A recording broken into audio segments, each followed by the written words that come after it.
Chapter 1, 1889, London. February 7th, 1889. So, I sort of got into the habit of typing a log of agency events back in Brooklyn.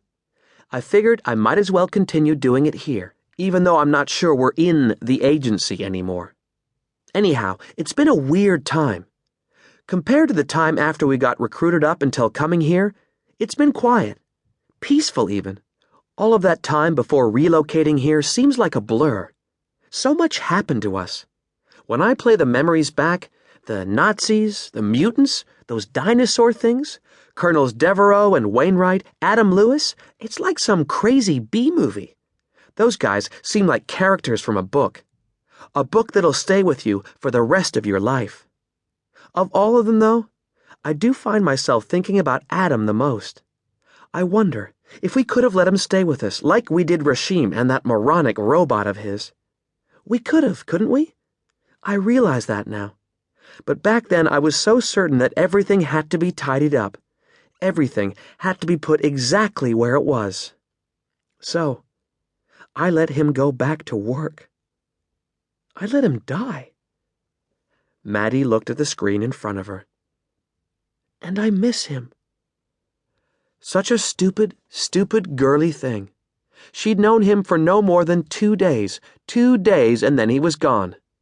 And here she was, countless months, a lifetime and a half later, missing him, pining away like some precious fairy tale princess.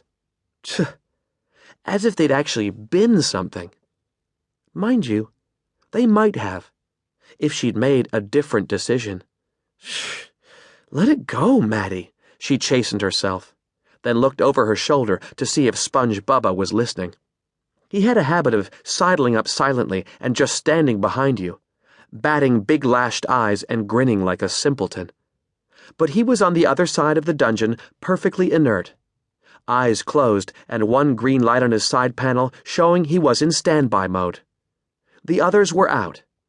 Rashim, Liam, and Bob had gone out that morning to visit an illegal gambling house. Their stock of money was running low. Sal and Bex were down at the dockside buying some food for supper. Maddy was still feeling a bit twitchy about the female support unit. After all, the very same clone had been hell-bent on killing them all 3 months ago. They'd managed to decommission her, then reboot her. A rather messy affair that Maddy didn't really want to dwell on.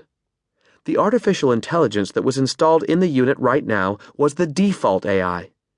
Perhaps, at some point, she might try experimenting with installing parts of Bex's old consciousness, but for the moment, this felt safer. The downside was that the support unit was back to square one, learning from scratch how to appear less like an ice-cold, sociopathic killing machine. So, Maddy was alone right now, and had a chance to put her thoughts on screen. She deleted her last sentence. And I miss him. Missing people? Falling in love? Having feelings? That was for real people with moms and dads, right? Not vat-grown meat products. Real people with real hearts and souls. She turned her attention back to the screen. Enough with all that dewy-eyed girl crud. We've been here in London for 2 months or so. Not bubble days now, but actual real one after another ones. I like that better. I like the fact that each morning I step out of our side door onto Farringdon Street, and I watch the coaches and hansom cabs go past, and the traders setting up their stalls, that each day is a brand new one with a possibility all of its own. And that makes up for some of what I now know. So, I'm a product. Liam and Sal too. And everything we thought of as our lives before we died is a complete sham, but, like Liam says, we're here now. We've got each other. He's right. The past may have been borrowed from someone else, but screw all that. The future's ours. She smiled. Wasn't it just? All theirs. We have our new goal. We're not agents of preservation anymore.